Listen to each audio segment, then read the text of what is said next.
Hello, Tanya Rowland here.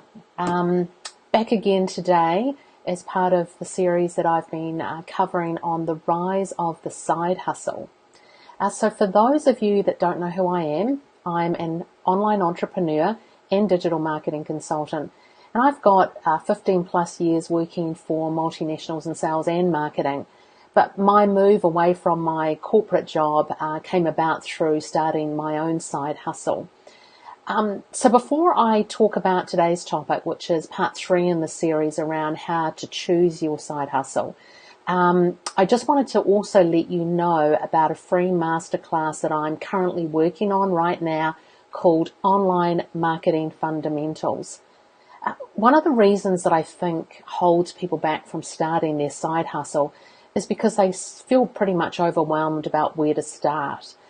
There's a lot of fantastic free tools and advice that is online, but it's hard to find guidance if you're a beginner that just gives you the simple framework to follow. Before I went out and set up my own business, I was actually head of digital for a multinational healthcare company here in New Zealand. And I'd had in that role and in previous roles, worked with big budgets. But also building my own business, I understand what it's like when you've got a small budget. So those years of experience in my corporate roles and then now running my own business is giving me a lot of exposure to what I call the fundamentals or principles of online marketing. So I've decided to put together a masterclass that will give you some of those foundational strategies and thinking to give you, a head start if it's the marketing part of the side hustle that you're feeling overwhelmed with. So if you're interested in that, I'm still working on the masterclass, but if you add in the comments the word masterclass, then you'll go on my wait list. Okay, so choosing your side hustle. A number of people say to me, I've got so many different ideas and I don't know which one to choose. Some people are like, I want a side hustle, but I don't know what to start with. I don't have an idea. So how do you choose something to get started with? I think in my mind, there are 2 ways to look at it. The first approach is a very pragmatic approach, which is what's happening in your life right now, where are you at in your life journey, and what do you need? So are you under financial pressure? Or do you have the space right now to create a lifestyle option for yourself? Or are you very creative and you're just looking for an outlet to express your creativity? So if we talk about each one of those, let's say you're under financial pressure. What it means is you need a side hustle, different to a part-time job, and that could be a very good option. But if you're looking for something that gives you a bit more control, then you might want to look at something like consulting or contracting on websites like Fiverr and Upwork.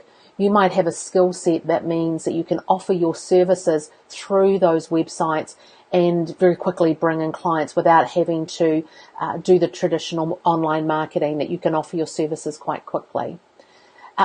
But if you're in the position where you do want a side hustle for additional income, but you don't have that immediate financial pressure, and you're potentially thinking, I would like to be able to turn this into my full-time gig or a lifestyle business, then, what would I be, what's the difference with that? In that sense, you have not the luxury, but you have the ability to, first of all, you need to build the vision of the lifestyle you're actually looking for.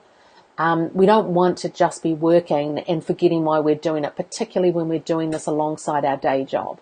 So build a vision of the lifestyle you actually would like that's going to create change for you.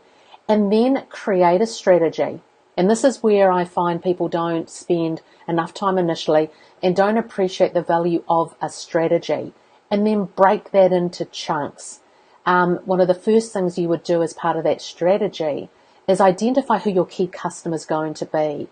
From an online point of view, what we want to offer may interest a lot of people, but our success comes from identifying a core customer and then focusing on them initially so that our languaging and our offer very much resonates with them, because the journey to bring someone on board to actually get to the point where they may purchase from you can take a wee while, and people are going to buy from people that they feel get them and that they relate to.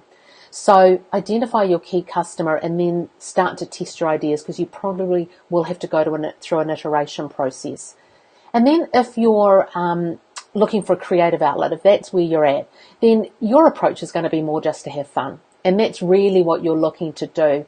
And so often, though, we actually see that people start out just having fun, and it turns into something that becomes quite profitable. But that may not have been their goal. But definitely, if that's what you're looking for, don't get hung up on structure so much and enjoy yourself. And you may not need to get burdened down on all the technical knowledge and all of the online marketing strategy as such, because you may find that being on a few platforms enables you to put your message and your material out to the world. And what I mean by that is you may be okay with just an Instagram account, or you may want to use a site like Medium for your blogging, and you don't want the extra exercise of developing a website, because this isn't about financial gain and needing those extra tools. So once you categorize where do you fit, are you under financial pressure, or have you the space to create a lifestyle business? That's what your side hustle is about. Or is it a creative outlet? Then I would think then in some other categories for the selection process. And I just want to really caveat too, if you're someone that is looking for a creative outlet, but secretly really do want to make some money, then don't be afraid to own that. I do come across a lot of creatives that actually need money from their business, but are afraid to put money as their objective out into the world. So please don't hide behind that if you have bigger dreams and goals. All right, so narrowing down the specifics then of how else then do you choose your side hustle. I've got 3 categories here as well. I think the first one is that you need to look at your strengths and passion. Now, you'll find books, you'll find articles talking about focus on your strengths and not your weaknesses, and that is definitely true. But I think you have to have your strengths and your passion together. When I first went out consulting on my own, what I found happened was that I have a very strong strength around project management. And I ended up doing a lot of business around that, and it was very profitable. But that's not my passion, and that's not why I left my day job. So I think it's really important that you look at what are your strengths and your passions, and where therefore do you think you can have a really good impact. Bearing in mind that any idea you have, you're going to have to go test it, because no one's going to pay for something you think's a good idea. It's whether they think it's something worth spending money on. So an example I would gravitate to about the importance of passion is the TV series we see around the MasterChef. I think it runs in the UK. I think that's where it started from, and we have it here in New Zealand. And they're not people that pursued a side hustle as such, but we see people that are in sometimes typically traditional jobs that have a passion on the side. They make a commitment to leave that job for a period of time and participate in MasterChef. And then those winners we see continue on a path, and they are living their true calling as such, their passion. And I think they're a real testament that sometimes we need to really acknowledge our passions and go after them, and then life really becomes what we want it to be. I know some of our winners here in New Zealand. We had someone who was a principal at a school, and someone who was a sales representative, and someone who was a dietitian, but different to cooking. Excuse me. And so if you look at their lifestyle now, I'll just have a little drink.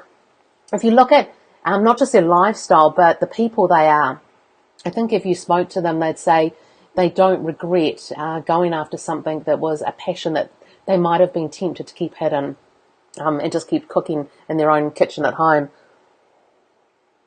So one category is look at your strengths and passion, where they come together. And then the second one would be, where do you see a problem that people keep encountering that you think you can solve? So often, I think we encounter problems in our day-to-day, and we potentially have a solution, but we don't think about pursuing it, and we undervalue that moment in time. So if you're struggling to even know where to start, start to observe in your day where you see problems and where you, in places you hang out, in the world you live in, where you have a strength or passion and where you think you can make an impact. Because definitely with any business venture, like I said, people aren't going to pay for something they think that's worth spending money on, and most of the time it's to solve a problem. So see if you can find a problem that you can solve for people. And then the third one is a very capitalist approach, but basically you're looking for something where you can just make money, where you're not so concerned about a creative outlet or pursuing your passion. And I'm not so keen on that approach myself, but for some people this works very well. And so there are examples like affiliate marketing. It's where you promote somebody else's services and give them extra reach, and you get a percentage of the purchase of the buyer. Some people have made a lot of money from affiliate marketing. So, if that's something where you're very just very clear that you want a side hustle and it's about making money and it's not a creative outlet and it's not about passion, then definitely look for avenues online that enable you to make money. But basically, what's the most important thing when you go about choosing your side hustle? Basically, it's really choose something. Because so often we'll start with something and then realize we don't like it and we want to do something else. So pick something, choose it, then get out in the world and start to validate the idea and see if it has merit. Ask your friends. I started off by just setting up a website and blogging and seeing if what I put out there people liked. There are a number of ways that you can test what you want to do, and then you evolve it, you iterate from there. So it's really critical you just get started, because it's so easy to stay in the thinking mode. So love to know if this is helping you in any way to get you started with your side hustle. It's the start of the year and it's a great time to get started, and I would hate you to be halfway through this year and then go, I really wish I'd started something because I've lost 6 months of time. And if you are somebody that is maybe thinking that the reason you're delaying is because you feel a bit overwhelmed by online marketing, then definitely comment below with the word masterclass. I am, like I said, putting together a free masterclass, and I will be covering what I call online marketing fundamentals that I think if people have those groundings really help you then take ownership of your marketing strategy and to be effective. All right, thank you for listening today, and this is the last in the series, but I'd really appreciate any feedback, and if you want to reach out for any other guidance, please don't hesitate to do so.